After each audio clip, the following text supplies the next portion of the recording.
అందరికీ నమస్తే అండి. ఈ పూట వీడియో ఏమిటంటే నాకైతే చాలా హ్యాపీగా ఉంది.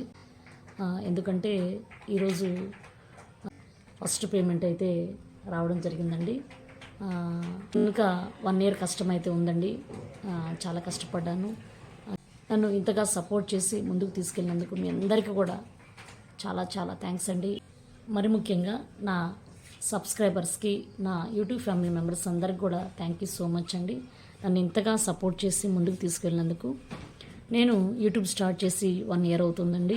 1 ఇయర్ తర్వాత నాకు వాచ్ అవర్స్, సబ్స్క్రైబర్స్ కంప్లీట్ అవ్వడం జరిగింది. తర్వాత వాచ్ అవర్స్ కంప్లీట్ అవ్వడానికి 1 ఇయర్ పట్టింది. 4000 watch hours, next 1K subscribes కావడానికి 1 ఇయర్ అయితే పట్టింది. తర్వాత గూగుల్ యాడ్సెన్స్ పిన్ వచ్చింది. తర్వాత మనము బ్యాంక్ డీటెయిల్స్ అయితే ఇవ్వాలి. చాలా జాగ్రత్తగా అయితే ఇవ్వాలండి. బ్యాంక్ డీటెయిల్స్ అనేవి మనకి ఏ బ్యాంకు ఇస్తే బాగుంటుంది అన్నది తెలుసుకోవాలి. ముందుగా నేనైతే చాలా వీడియోస్ అయితే చూశాను. చాలామంది ఎస్బీఐ బ్యాంక్ ఇస్తే బాగుంటుంది అన్నారు, కానీ నేనైతే బ్యాంక్ ఆఫ్ బరోడా అయితే యాడ్ చేయడం జరిగింది యూట్యూబ్కి. చాలా టెన్షన్ వేసిందండి. చాలా ఏమవుతుందని టెన్షన్ వేసింది. ఎందుకంటే నాకు కొన్ని వీడియోస్లో అర్థం కాలేదండి. అర్థం కాకపోయినా నేను bank of Baroda account details అయితే ఇవ్వడం జరిగింది. తర్వాత దానికి ఒక బ్యాంక్కి షిఫ్ట్ కోడ్ అయితే ఉంటుంది. నేను ఎస్బీఐకి వెళ్ళాను. నాకు ఆ షిఫ్ట్ కోడ్ అయితే అర్థం కాలేదు. Bank of Baroda shift code అయితే ఇవ్వడం జరిగింది. తర్వాత ఇచ్చిన తర్వాత నాకు మెయిల్ రాగానే పలానా టైంలో మీకు అమౌంట్ అయితే వస్తుంది అన్న మెసేజ్ అయితే రావడం జరిగింది. ఎస్బీఐ బ్యాంక్ డీటెయిల్స్ కానీ, నెక్స్ట్ ఆంధ్ర బ్యాంక్ సంబంధించిన డీటెయిల్స్ కానీ, next bank of Baroda details కానీ ఇవేమి ఇవ్వాలో అర్థం కాలేదండి. ఎందుకంటే కొన్ని షిఫ్ట్ కోడ్ అయితే నాకు అర్థం కాలేదు. అందువల్ల నేను బ్యాంక్ ఆఫ్ బరోడా అకౌంట్ అయితే ఇవ్వడం జరిగింది.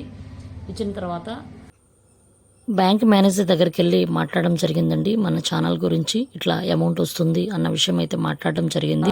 ఇదంతా కూడా ఎందుకు చెప్తున్నానంటే, మానిటైజేషన్ అయిపోయిన తర్వాత చాలామంది ఏ బ్యాంకు డీటెయిల్స్ ఇస్తే బాగుంటుంది అనేది తెలియక కొన్ని మిస్టేక్స్ అయితే చేస్తూ ఉంటారు. అలాంటి వాళ్ళు తెలుసుకుంటారనే ఉద్దేశంతో నేనైతే ఇవన్నీ కూడా క్లారిటీగా చెప్పడం జరుగుతుందండి. రిజిస్ట్రేషన్ అయిపోయిన తర్వాత చాలామంది చాలా మిస్టేక్స్ అయితే చేస్తూ ఉంటారండి. అలాంటి టైంలో చిన్న మిస్టేక్స్ వల్ల మానిటైజేషన్ అనేది ఆగిపోవడం అనేది జరుగుతుంది. ఒక ప్రాసెస్ లాగా ప్రతిదీ కూడా నిదానంగా చేసుకుంటే ఎలాంటి ప్రాబ్లమ్స్ లేకుండా అయితే మనకి అమౌంట్ అయితే వస్తుంది. నేనైతే ఈ విధంగా అయితే చేశానండి. దీని వెనుక చాలా కష్టం ఉంది. 1 ఇయర్ కష్టం అయితే ఉందండి.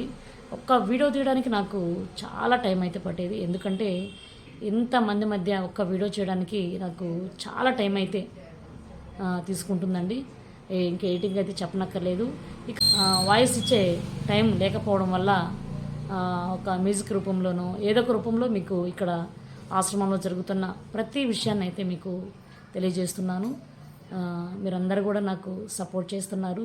మీ అందరికీ కూడా మరొకసారి థ్యాంక్ యూ సో మచ్ అండి. ఇదే విధంగా నన్ను ముందుకు తీసుకెళ్తారని ఆశిస్తున్నాను. ఇంకా మంచి వీడియోస్తో మీ ముందుకైతే వస్తుంటాను. ఆశ్రమంలో జరుగుతున్న ప్రతి విషయాన్ని మీ ముందుకైతే తీసుకొని వస్తాను. ఎవరు జాయిన్ అవుతున్నారు, వాళ్ళ పరిస్థితి ఏంది, వాళ్ళ ఎమోషన్స్ ఏంటి, వాళ్ళ ఫన్నీ వీడియోస్ ఏంది, అన్నీ సరదాగా చేసిన వీడియోస్ ఏంది, ప్రతిదీ కూడా మేము ముందుకైతే తీసుకొని వస్తానండి. మేమంతా కూడా ఒక కుటుంబం లెక్కే ఉంటాము. ఆశ్రమంలో జాయిన్ చేసుకోవాలంటే అనాథ అయి ఉండాలి, ఒంటరి వాళ్ళు అయి ఉండాలి. ఆ విధంగా ఉన్న వాళ్ళు మాత్రమే జాయిన్ చేసుకుంటాము. ఇప్పుడు ప్రజెంట్ ఉన్న వాళ్ళు అందరూ కూడా అలాంటి వాళ్ళేనండి. ఇక వాళ్ళలోనే ఇంకా మైండ్ సరిలేని వాళ్ళు కూడా ఉన్నారు. వాళ్ళతోటి చాలా ప్రాబ్లమ్స్ అయితే ఉన్నాయి. ప్రతిదీ కూడా దగ్గరుండి అయితే చేయించాలి. ఒక్క వీడియో తీయడానికి చాలా టైం అయితే పడుతుంది. అసలు వాయిస్ ఇచ్చే టైం కూడా లేకపోయినా ఏదో ఒక రూపంలో మీ ముందుకైతే ఇక్కడ జరుగుతున్న విషయాన్ని అయితే తెలియపరుస్తున్నాను. ప్రతి వీడియో అనేది మీకు షేర్ చేస్తున్నానండి. మీ అందరికీ చిన్న రిక్వెస్ట్ అండి, ఇంకా ఎలాంటి వీడియోస్ చేస్తే బాగుంటుంది అన్నది నాకు కామెంట్ రూపంలో తెలియచేయండి. ఖచ్చితంగా ఆ విధంగా చేయడానికి ప్రయత్నిస్తాను. బాధలు కానీ కష్టాలు కానీ ప్రతిదీ కూడా అయితే మీ ముందుకైతే వీడియోస్ రూపంలో తీసుకొని వస్తాను. ఇదే విధంగా నాకు సపోర్ట్ చేస్తూ ఇంకా ముందుకు నడిపిస్తారని ఆశిస్తున్నాను. మరొకసారి మీ అందరికీ కూడా థ్యాంక్ యూ సో మచ్ అండి. అలాగే ఫస్ట్ టైం ఎవరైనా మన ఛానల్ చూస్తున్నట్లయితే ప్లీజ్ సబ్స్క్రైబ్ చేసి సపోర్ట్ చేయండి. మీరు ఇచ్చే సపోర్ట్ చాలా చాలా హెల్ప్ అవుతుంది. Please support for me. Thank you for watching.